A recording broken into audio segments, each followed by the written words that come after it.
जैसा कि आप थंबनेल में देख ही चुके हैं कि ये वीडियो किस लिए बनाया जा रहा है। जी हाँ, इस वीडियो में केवल हम ग्रुप डी के बारे में डिस्कस करेंगे और मैंने किस तरीके से क्वालिफाई किया है, कितनी प्रिपरेशन की थी और आपको कितना करना है ताकि आपका सिलेक्शन डन हो जाए। तो तमाम बातों पर आज चर्चा हम करने वाले हैं। तो चलिए शुरू करने से पहले यदि आप माँ भारती एजुकेशन चैनल पर नए हैं तो चैनल को सब्सक्राइब कर दीजिए और आपने ऑलरेडी सब्सक्राइब कर रखा है तो शेयर कर दीजिए।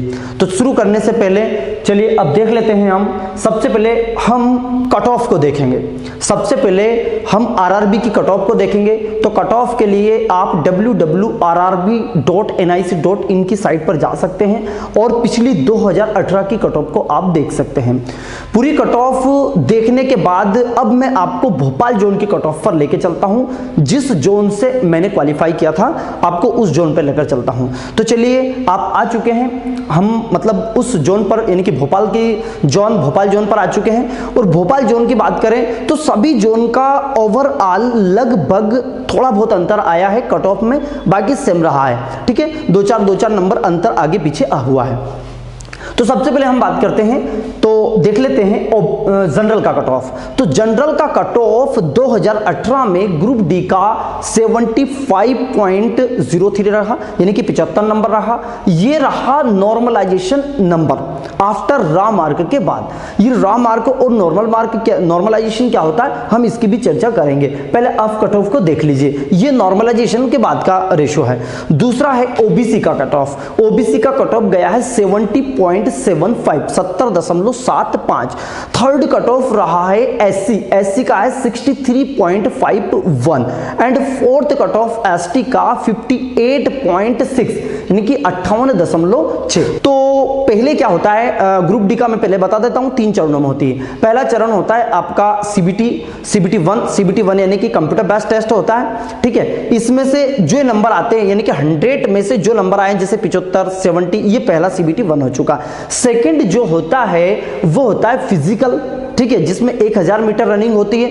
थर्ड होता है डॉक्यूमेंट वेरिफिकेशन। इन 3 चरणों में हमारी ग्रुप डी पूरी कंप्लीट हो जाती है। तो अब देख लेते हैं हम पीईटी का रिजल्ट। पीईटी यानी कि फिजिकल के लिए तो पहला हो चुका रिटन, तो ये रिटन में क्वालिफाई होना आपको अनिवार्य है, मेन तो रिटन है। सेकंड नंबर पे आ जाता है फिजिकल।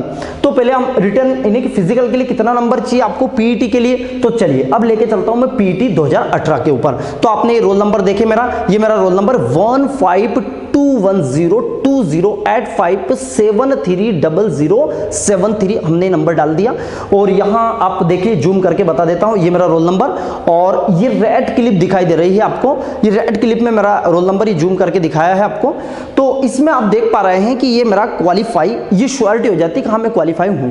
ठीक है, इन चीजों को मैं इसलिए बता पा रहा हूं ये सब चीजें, तो हमें ये पता चल जाएगा कि जो सिलेक्शन कराने वाला बंदा है, जो हमें तैयारी करने वाला है, तैयारी कराने वाला है ग्रुप डी की, टोटली जो तैयारी होगी वो थोड़ा और इंटरेस्ट के साथ हो जाएगा। जैसे हमें कोई रिजल्ट बता देता है कि यार मैं इसको अच्छे से क्वालिफाई मैंने किया है और आप भी इस तरीके से कर सकते, तो हमें 100% विश्वास हो जाता है कि हाँ बंदे ने सिलेक्शन लिया था ग्रुप डी में और इस तरीके से उन्होंने प्रिपरेशन की थी ताकि हम इस तरीके से हमारी प्रिपरेशन को कर सके। अब आफ्टर डेट आपके पास एक एडमिट कार्ड आता है पीईटी का। तो चलिए आपको पीईटी का देखिए मेरा आया था एडमिट कार्ड, आप देख पा रहे हैं। तो ये एडमिट कार्ड है मेरा, जबलपुर लगा था रेलवे स्टेडियम जबलपुर में मेरा रनिंग हुआ था वहीं पे। तो ये आप देख पा रहे हैं। ठीक, अब यहां ये था पूरा मेरा क्वालिफाई का। अब करना कैसे है, कितने क्वेश्चन अटेम्प्ट करने हैं, कितने कर पाए कि हमारा सेफ स्कोर हो जाए और इतना हमारा श्योरिटी हो जाए कि हाँ ये क्वेश्चन इतने करने से हम कर पाएंगे। तो पहले हम देख लेते हैं सिलेबस। पहले नंबर पे आता है सिलेबस, क्योंकि सिलेबस यदि हम अच्छे से जान लेते हैं तो हमें पता चल पाता है कि कौन से सब्जेक्ट की कितनी प्रिपरेशन हमें करनी चाहिए, कौन सा सब्जेक्ट वीक है, कौन सा स्ट्रॉन्ग है, किसकी नहीं करना है, किसको कितनी करनी है, ये सब कुछ डिपेंड करता है सिलेबस के ऊपर। तो चलिए अब सिलेबस के ऊपर लेके चलता हूं और नेक्स्ट टारगेट यानी कि नेक्स्ट वैकेंसी की हम बात करेंगे जो ग्रुप डी की अभी 1,03,000 की भर्ती है, उसके बारे में हम चर्चा करेंगे। तो ठीक है, बिना स्किप के इस वीडियो को पूरा देखना है ताकि आपको पार्टिकुलर एक एक टॉपिक टू टॉपिक पूरी बातों को समझ में आए और तभी हम उसकी प्रिपरेशन कर पाएंगे। ठीक है, तो पहले मैं आपको सिलेबस के ऊपर लेके चलता हूं। तो सबसे पहला आ जाता है मैथमेटिक्स। मैथ्स आपका आता है 25 नंबर का। तो ये मैथ्स का पूरा चैप्टर्स आप देख पा रहे हैं, ये पूरा मैथमेटिक्स के चैप्टर्स हैं और ये आता है। इसके बाद ये 25 नंबर का आता है। दूसरा आ जाता है रीजनिंग, तो ये रीजनिंग का वर्बल एंड नॉन वर्बल्स और ये आती है 30 नंबर में। इसके बाद आफ्टर दैट आ जाता है साइंस, तो साइंस जो आता है आपका 25 नंबर यानी कि 25 नंबर में, और 25 नंबर में आपका बायो, केमिस्ट्री एंड फिजिक्स तीनों पोर्शन आ जाते हैं। 7 से 8 क्वेश्चन तीनों जगह से पूछा जाता है। ये करना कहां से, तो आपको 8th 9th 10th की जो एनसीईआरटी की बुक है पहले उसका डिटेल पढ़ लो, है ना। डिटेल पढ़ना क्यों जरूरी, देखिए इसलिए कि अब आपको पता है इतनी सारी शिफ्ट हो चुकी है, इतने सारे पेपर्स हो चुके हैं, तो लेवल बढ़ चुका है। अब अलग अलग 25-25 क्वेश्चन अलग अलग शिफ्टों में आए हैं, तो क्वेश्चन का भंडार हो चुका है। इसलिए यदि आप थोड़ा डिटेल पढ़ लेते हैं तो उसके बेसिक कॉन्सेप्ट को स्ट्रॉन्ग करने के बाद आप वस्तुनिष्ठ का किसी भी प्रकार का क्वेश्चन कर पाएंगे। देखिए वस्तुनिष्ठ के बाद कोई सा भी एक सेट डाउनलोड कर लो, या तो आप 2018 में जो हुई शिफ्ट उनको पूरा डाउनलोड कर लो, या फिर कोई सा भी एक वस्तुनिष्ठ किसी भी राइटर का ले लीजिए, ताकि टोटल बुक करने के बाद वस्तुनिष्ठ का लेना, यानी कि 8th 9th 10th आपने डिटेल पढ़ लिया, वो डिटेल पढ़ने के बाद आपको वो लेना है। क्या मेरी बात समझ पा रहे हैं? यदि समझ पा रहे हैं तो कमेंट करके जरूर बताएं कि जी सर हमें समझ में आ रहा है। तो सिलेबस में यहां कर लिया। दूसरा आता है जीके एंड जीएस, ये आता है 20 नंबर का। तो जीके एंड जीएस में आपको हिस्ट्री यानी कि इतिहास, भूगोल, राजनीति, अर्थव्यवस्था एंड विविध, इन पर पहले फोकस करना है। आफ्टर डेट आपको करंट अफेयर करना है, नहीं तो करंट अफेयर के चक्कर में हम करंट पढ़े जा रहे हैं और इसके बाद हमारा ये बाकी जो एक्चुअल फैक्ट है ये छूटता जा रहा है। तो देखो कारण क्या, करंट अफेयर में आप कितना भी पढ़ लो, पर यदि 5 से 6 प्रश्न आ रहा तो आप 1 या 2 3 बना पाओगे, बाकी 3 तो छूटना ही। हाँ, लेकिन एक्चुअल फैक्ट जो पढ़ लिया आपने, जो कंठस्थ घटनाएं जो चेंज होने वाली नहीं है, जैसे इतिहास, भूगोल, राजनीति, इनके कुछ फैक्ट ऐसे जो चेंज होने वाले नहीं, तो वो आपको यदि आप करते हैं तो 10 नंबर में आपके चांस ज्यादा तो होते हैं कि 7 से 8 क्वेश्चन आप कर पाएंगे। तो यहाँ जीके जीएस का पोर्शन आ जाता है। तो अब देख लेते हैं आपने कितना कितना किया है, यानी कि मैथ से यदि 25 नंबर का तो मान लीजिए आपको 20 नंबर आप कर पाएंगे उसमें से, ठीक है। दूसरा आपका रीजनिंग है 30 नंबर है, तो मान लीजिए 25 नंबर आप कर पाएंगे, टोटल आपका 45 हो जाता। 5-5 नंबर हमने दोनों जगह से छोड़ दिए, वो मान लीजिए कुछ लेंथी क्वेश्चंस भी आ सकते हैं। इसके बाद हमने देखा 25 नंबर के जीएस यानी कि साइंस में तो हम 20 नंबर तो ले ही पाएंगे। 25-20 यहां से आ चुका, मतलब 65 नंबर हो चुका है। 20 नंबर का जीएस है जिसमें करंट अफेयर भी, इतिहास, भूगोल, उसमें से हम 10 नंबर भी लेके आ जाते हैं तो हमारा 75 नंबर हो जाता है, यानी कि सिलेक्शन डन हो जाता है। अब सिलेक्शन क्यों हो जाता है, क्योंकि मैंने इसलिए सबसे पहले आपको कट ऑफ बताया, और वो कट ऑफ जो बताया था मैंने नॉर्मलाइजेशन मार्क के बाद बताया। अब रा मार्क और नॉर्मलाइजेशन मार्क क्या होता है ये देख लो। अभी मान लीजिए आपने 75 नंबर आपके लिए जोड़े हैं, तो 75 नंबर मैंने बताया रा मार्क्स जो आपने किए हैं। अब 75 में से आप 75 करते हो तो स्वाभाविक सी बात है 2-4-5 गलत होने के चांस होते हैं। तो आपका यदि 70 नंबर भी आ जाता है, 68-70 के लगभग भी आपका नंबर आ जाता है, तो इसके बाद नॉर्मलाइजेशन होता है। अब ये नॉर्मलाइजेशन जो होता है मैं आपको बता दूं, क्योंकि अलग अलग शिफ्ट में जब रेलवे एग्जाम लेता है तो बहुत सारी शिफ्ट होती है, और जब बहुत सारी शिफ्ट होती है तो किसी शिफ्ट में सरल क्वेश्चंस आ जाते हैं, किसी में टफ आ जाते हैं। तो इनका रेशो इक्वल करने के लिए जिस शिफ्ट में कठिन क्वेश्चंस आए हैं उसके ज्यादा नंबर बढ़ते हैं, जिनके पास सरल शिफ्ट आई थी उनका कम नंबर बढ़ता है। इस तरीके से रेशो एक फिक्स कर लिया जाता है, भैया इस शिफ्ट का इतना नंबर, इस शिफ्ट का इतना नंबर, तो फिर आपका इतना नंबर बढ़ जाता। आपका सेंट्रल लेवल के एग्जाम मान ग्रुप डी की बात करें तो 8 से 10 नंबर स्वाभाविक सी बात है बढ़ते ही हैं, ठीक है। मेरा भी 8 से 10 नंबर बढ़ा था, तो मैं आपको बता देता हूं नंबर स्वाभाविक सी बात है ना। जितने भी मैंने एनालाइज किए, कुछ रिजल्ट और भी देखे, किसी किसी के ज्यादा भी बढ़े, 14 से 15 नंबर तक भी बढ़ पाए हैं। तो हम मानते हैं कम से कम कितना बढ़ा, हम ये नहीं कि 15 बढ़ रहे तो हम 15 ही मान के चले, 65 हमारे हो गए और 15 बढ़ गए तो यानी कि इतने नंबर हो गए। तो हम ये मान के चलते कि हमारा सबसे कम बढ़ेगा। मान लीजिए 10 नंबर बढ़ रहा है, 8 नंबर बढ़ रहा है, तो 65 नंबर भी आ रहा, तो 73, 74, 75 नंबर तक आपका आ जाएगा ये नंबर, यदि चाहे कितना भी कम नंबर आए या कम बढ़े, इंक्रीज हो, ये हम एक मान सकते हैं इतना डाटा। तो अब मान चुके हैं कि आपके पास जो नंबर हो चुका 75, और ये आपने जनरल की निकाल दी। अब यदि आप जनरल में आते हैं, ओबीसी में आते हैं, एसटी में आते हैं, एससी में आते हैं, आपके अकॉर्डिंग देखें कि आपका कट ऑफ कैटेगरी वाइज कितना गया था, और कैटेगरी के अकॉर्डिंग तैयारी करें। आपकी तैयारी यूआर के हिसाब से होनी चाहिए, यानी कि जनरल के हिसाब से होनी चाहिए। मतलब नंबर यदि ज्यादा आ गए तो कोई दिक्कत नहीं, बाद में हम ला नहीं सकते, तो आज पूरी प्रिपरेशन कर लीजिए। तो ये पूरी तैयारी आपको हमारे चैनल मां भारती एजुकेशन के माध्यम से आपको कराई जाएगी। बिल्कुल जी हाँ, पूरा मैथमेटिक्स, पूरा ग्रुप डी का पूरा maths, reasoning, science and GK किस तरीके से करना है, कैसे करना है, कम समय में कितने घंटे पढ़ाई करके कितने नंबर ला सकते हैं, सब कुछ केवल और केवल ग्रुप डी के बारे में ही बात की जाएगी। यानी कि जो बैच रहेगी और इस टोटल जर्नी में केवल हम ग्रुप डी की बात करेंगे, क्योंकि ग्रुप डी के अलावा हमारा अभी कोई टारगेट नहीं है। और जब टारगेट जब व्यक्ति का एक हो जाता है तो लक्ष्य तो तय होता है।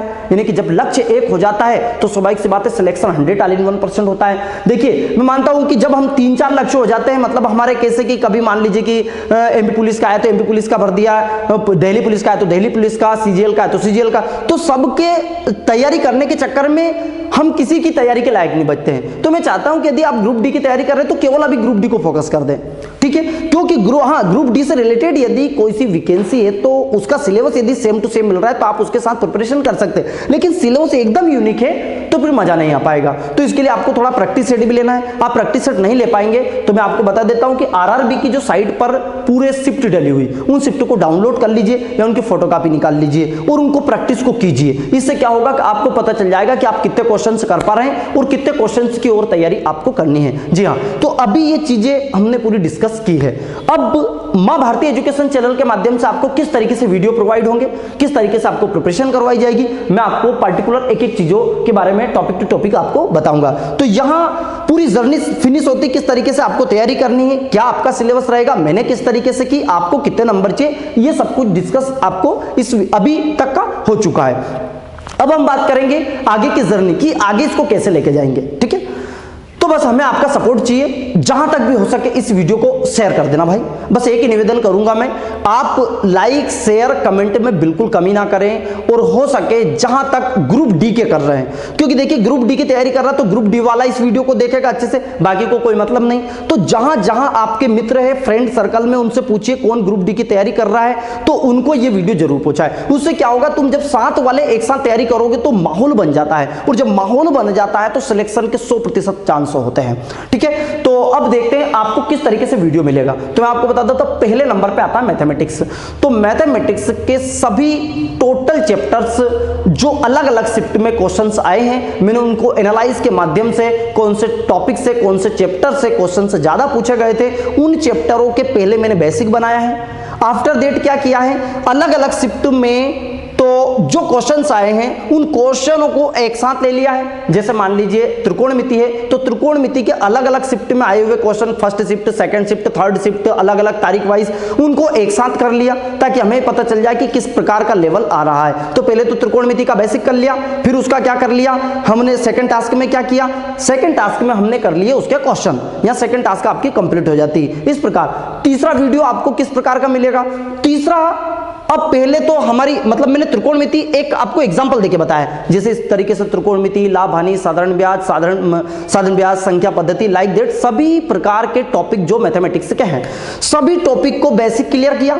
बेसिक वीडियो में पूरा कंप्लीट किया। 18 से 20 मिनट का एक वीडियो है जिसमें हमने पूरी बेसिक के कंप्लीट की है, कुछ थोड़े बहुत बड़े भी, लगभग 18 से 20 मिनट की एक मैक्सिमम हमने क्लास रखी जो बेसिक हमारा उस चैप्टर का जितना बेसिक की जरूरत नहीं, तो बेसिक में भी बहुत है, 1-2 घंटे की क्लास हो जाती, पर हम केवल क्रीम करेंगे जो हमारे सिलेक्शन के लिए रिक्वायरमेंट है। बाकी का हमें पूरा पीएचडी नहीं करनी, हमें आर्यभट्ट नहीं बनना है, हमें प्रिपरेशन टारगेट के अकॉर्डिंग करनी है।